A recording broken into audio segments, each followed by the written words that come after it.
مفسرین نے ایک اصول نکالا کہ دنیا میں دو ہی چیزیں ہیں، یا حق ہے یا پھر کوئی چیز باطل ہے۔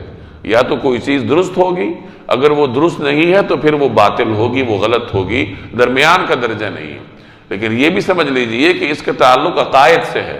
عقائد میں یا تو حق ہوتا ہے یا پھر باطل ہوتا ہے۔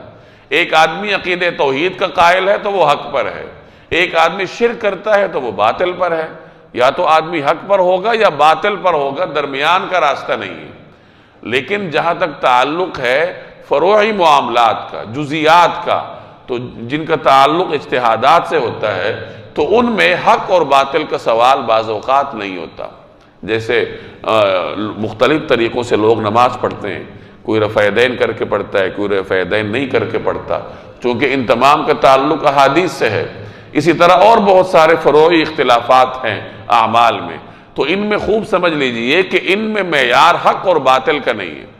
ان میں چونکہ مسلمانوں کے جو فقہاء تھے یا اسلاف تھے، انہوں نے احادیث کو دیکھ کر اپنے انداز سے ایک گمان قائم کیا کہ رفع یدین زیادہ بہتر ہو سکتا ہے۔